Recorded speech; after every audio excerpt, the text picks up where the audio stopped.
ఇప్పుడు చెప్పండి, God's first list ఎంతమంది? 30 లక్షలు. సెలెక్టెడ్ లిస్ట్ ఎంతమంది? ఫైనల్ లిస్ట్ ఎంతమంది? 2. ఈ రోజున ఈ ఒక్క మాట విషయంలో నాకు ఎంతో భారం, వేదన, దుఃఖం ఉండి దేవుని మాటగా ఈ సందేశాన్ని మీ దగ్గరికి తెస్తున్నాను. ఈ 25-30 లక్షల మంది కూడా విమోచించబడిన వారే, రక్షించబడిన వారే, ఐగుప్తుని విడిచిన వారు. నెంబర్ 1 పస్కా రక్తములో కడగబడ్డవారు. నెంబర్ 3 ఎర్ర సముద్రమును బాప్తిస్మం పొందినవారు. నెంబర్ 4 మన్నాను తిన్నారు. నెంబర్ 5 బండలో నీళ్ళు తాగారు. నెంబర్ 6 మేఘం కింద నడిచారు. నెంబర్ 7 మందిరం కట్టారు. ఈ మహిమ కలిగిన అనుభవాలని 30-25 లక్షల మందికి ఉన్నాయి. అంటే ఇంతటి ఆధ్యాత్మిక అనుభవాలు కలిగిన వారే, మేఘం కింద నడిచిన వారే, మన్నాను తిన్నవారే, బండలో నీళ్ళు తాగిన వారే, దేవుని మందిర నిర్మాణములో కీలకమైన పాత్రలుగా వాడబడిన వారే, ఇన్ని లక్షల మంది, ఇన్ని అనుభవాలు కలిగిన వారు. అది ఫస్ట్ లిస్టే, అది ఫైనల్ లిస్ట్ కాదని గుర్తుపెట్టుకోవాలి. ఎవడైనా ఫస్ట్ లిస్ట్లో పేరుంటే తృప్తి పడతాడండి? ఏమైనా తెలివి ఉందా? ఎవడు సంతోషపడాలి? ఫైనల్ లిస్ట్లో పేరున్నవాడు కదా సంతోషపడాలి. ఫస్ట్ లిస్ట్లో పేరుంటే ఆనందపడిపోతే అది ఎంత ఏ పాటి తెలివైనవాడు? మరి ఫస్ట్ లిస్ట్లో వాడికి ఎన్ని క్వాలిఫికేషన్ నడిచినాయి? ఐగుప్తు వదిలిపెట్టడం, ఎర్ర సముద్రాన్ని దాటడం, పస్కాను ఆచరించడం, ఇట్లాంటి ఎన్నో అనుభవాలు ఉన్నాయే. ఇన్ని శ్రేష్టమైన ఆధ్యాత్మిక అనుభవాలు కలిగిన వాడే ఫస్ట్ లిస్ట్లో వాడు. మీరు ఫైనల్ లిస్ట్కి ఇంకెంత క్వాలిటీ ఉండాలంటావు? ఏదైనా ఉద్యోగానికి నోటిఫికేషన్ వస్తే ఫస్ట్ లిస్ట్లో ఎన్ని పేర్లు ఉంటాయి?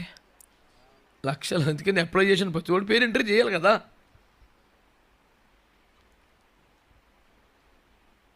ఒక పోస్టుకు లక్షలు వచ్చేస్తాయండి. నీ పేరు కూడా నమోదు చేయబడింది కాబట్టి ఇంటికి వచ్చి స్వీట్లు పంచితే నేను ఏమనాలి చెప్పాలా? ఏమన్నా తెలివి ఉందా?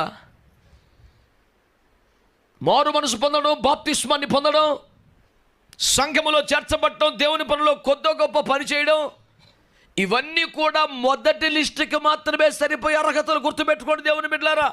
ఈ మాత్రం దానికి పరిణితి చెందిన వారిలాగా, సాధించిన వారిలాగా, ఏదో కొట్టుకొచ్చేసినట్టుగా ఒక అనవసరపు తృప్తికి రావడం చాలా ప్రమాదకరం. అది కాదు దేవుని పద్ధతి, అది కాదు దైవిక విధానం. దేవునితో మాట్లాడుతున్న పాయింట్ వినాలి. ప్రభు తెలియజేస్తున్న మాట ఏమిటి? దేవుని తుది జాబితాలో నీ పేరుండేలాగా బతకాలి. కానీ తొలి జాబితాలో పేరు కోసం ఆనందపడిపోతే నీకు మించిన అమాయకుడు ఎవరు లేడు. అసలు పేరు ఎన్రోల్ చేసుకోవద్దు అంటలేదునండి. ఎంట్రీకి నేను ఇబ్బంది ఏం పెడతలేదు. అందుకని పౌలంతటి మహానుభావుడే ఫిలిప్పీ పత్రిక 3వ అధ్యాయంలో మాట్లాడుతూ, నేను ఇప్పటికే గెలిచి తినని అయినను పట్టుకుంటునని అనుకుంటలేదు, కానీ వెనుకున్న వాటిని మరిచి ముందున్న వాటి కొరకై వేగిరంగా పరిగెడుతున్నానని. అంటే ఇది అన్ని సంఘాలు కట్టాక, అంతమందిని సంపాదించాక ఆ మాట మాట్లాడినాటికి పౌలు గారి సాక్ష్యం ఏంటి తెలిసిన? క్రీస్తును సంపాదించుకుంటూ సమస్తమును పెంటగించుకున్నాడు. ఈ మాట చెప్పినట్టుగా పౌలు గారి అనుభవం ఏంటి తెలిసిన?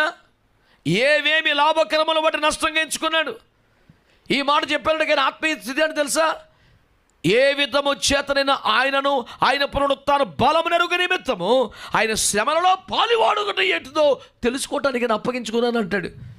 ఎవడైనా ఆశీర్వాదాలు పొందాలనుకుంటున్నాడు, కానీ ఎవడైనా శ్రమలు పొందాలనుకుంటాడా? అది కూడా ఆయన పొందిన శ్రమలలో. ఇంకొక అడుగు ముందేసి తర్వాత వచ్చిన అంటాడు, ఆయన పొందిన శ్రమలలో కొదవగా ఉన్న వాటిని నేను పొందాలనుకుంటున్నాను. ఆయనకున్న పడ్డ శ్రమలో కొన్నో గొప్ప మిగిలిపోయి ఉంటాయి, ఆయన పొందేస్తానంటాడు. ఏ మనిషి అండి నా? ఈ రేంజ్లో ఉన్నటువంటి ఒక వైరాగ్య శిఖరాగ్రాన్ని బతుకుతున్న పౌలయ్య గారు, నేను ఇంకా గెలవలేదు, సాధించలేదు, తిప్పబడతానంటే నేను ఫస్ట్ లిస్ట్లో పేరున్నవాడు తెగెగిరెత్తే కానీ ఏమనాలా? పౌలయ్య గారి పేరు దాదాపు ఫైనల్ లిస్ట్లో ఫస్ట్లో ఉంటుంది. అలాంటి పెద్ద మనిషిని ఇంకా సాధించలేదు, గెలవలేదు, ముందున్న వాటి కోసం పరిగెడుతున్నాను అనే స్థితిలో ఉంటే మనం తృప్తి పడిపోయి మనం సాధించేసిన ఫీలింగ్ వచ్చేసి అసలు పరలోకం నేను తప్పితే ఇంకెవడు వెళ్తాడు, ఫస్ట్ వెళ్తే నేనే వెళ్తాను, మా ఊర్లోకి ఎవడెళ్ళడు. అతన్నాడు ఒకడు, మా ఊరు నుంచి ఉన్న పరలోకం వెళ్ళి చూస్తే ఫస్ట్ నేను వెళ్తాను, తర్వాత ఎవడాలి. నేను అన్నాను, నాకు ఆ విషయాలు తెలియదు కానీ ఈ ఒక్క పాయింట్ని బట్టి నువ్వు మట్టుకు వెళ్ళమన్నాను. నీ అంతరంగం, నీ ఆత్మీయత, నీ రహస్య ఏం నాకు తెలియదు కానీ ఈ స్టేట్మెంట్ని బట్టి నువ్వు వెళ్ళవేక, ఇది పక్క. పెద్ద పెద్ద పౌలు గారులు అంటే అయ్యగారిలో కృప నెడుతుంటే వీడేంటి వీడు?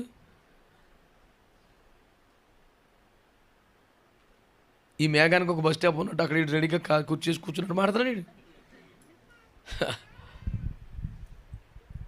అందుచేత దేవుని బిడ్డలారా, ఇన్ని ఆధ్యాత్మిక అనుభవాలు తొలి జాబితాలోని వారివే నాయన. 10th క్లాస్ పాస్ అవ్వాలి, భారతీయుడై ఉండాలి, ఇంత హైట్ ఉండాలి, ఇంత ఛాతీ ఉండాలి, ఈ మాత్రం పరిగెత్తాలా, ఇవన్నీ ఫస్ట్ లిస్ట్కే. ఆ తర్వాత ఉన్నాయి కోటాలు. సైనికుడిగా నువ్వు సెలెక్ట్ అవ్వాలంటే అంత ఈజీ ముచ్చటేం కాదు. ప్రభు చిత్తమైతే రాబో వారంలో మనం ధ్యానం చేద్దాం. యెహోవా సేన అనే దాంట్లో నా ఆశ, నా భారం, ఆ అంశం పూర్తయ్యే లోప యెహోవా సైనికులుగా సమర్పణలోకి రాగలిగిన వారు తయారవ్వాలని నేను ఆశపడుతున్నాను. గాడ్స్ ఆర్మీ అంటే నుంచుని పౌలు ఇచ్చి రక్తం ఇచ్చి దేవునికి మహిమ కలుగునగా. అయితే దానికి ముందుగా ఈ పూట ఈ మాటను మీ దృష్టికి తెస్తున్నాను. మన పేరు ఫస్ట్ లిస్ట్లో అయినా ఎంట్రీ ఇచ్చిందా కనీసం? ఇంకా లేదా? మరి లిస్ట్లో ఉన్నవాడికే దిక్కులేదురా బాబు, నువ్వు ఇంకా లిస్టులోనే పేర్లో మీకు ఫీల్ అయిపోతున్నామని నాకు అర్థమవుతలేదు. సుమారు 25-30 లక్షల మంది ఐగుప్తుని ఇంకా వదలకపోతే, ఆశలు వదలకపోతే, లోకాన్ని వదలకపోతే, మతాన్ని వదలకపోతే, కులాన్ని వదలకపోతే, ఆశలు వదలకపోతే, నువ్వు బయటికి రాకపోతే అందులో నుంచి ఇంకా కులమే, ఇంకా మతమే, ఇంకా ఆరాధనే, ఇంకా విగ్రహమే, ఇంకా ఆచారమే, ఇంకా తడి మడి పొడికి ఇదే పని. ఇంకెప్పటికీ తగులుతుంది పని.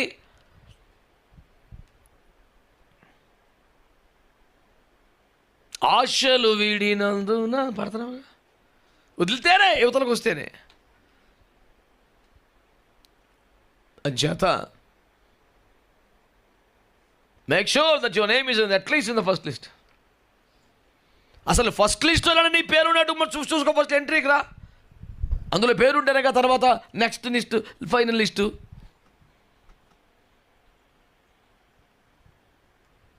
ఇందులోకి వచ్చారు, బాగానే ఉంది. నెక్స్ట్ ఏంటి? 20 ఏండ్లు మొదలుకొని పైప్రాయము గలవారు అవ్వాలి. స్తోత్రం, హల్లెలూయా. అంటే నిర్ణీత వయస్సు రావాలి, పిల్లకాయతనం పోవాలి, పరిణితి రావాలి, మెచ్యూరిటీ రావాలి. చిన్నపిల్లలే పెద్ద పెద్ద మాటలు మాట్లాడినంత మాత్రాన పెద్ద పెద్ద పోస్టులు ఇచ్చారు కదా, ఎత్తుకుని ముద్దు పెడతారంతే. నేను గతంలో ఒకసారి మందిరంలో చెప్పాను, మీకు గుర్తుందో మర్చిపోయారు కానీ, కార్గిల్ యుద్ధం టైంలో శ్రీకాకుళంలో ఒక పిల్లడు పోలీస్ స్టేషన్కి వెళ్ళిపోయి, అంకుల్ నాకు తుపాకీ ఇచ్చేయాలని కాల్చేదని అన్నాడు.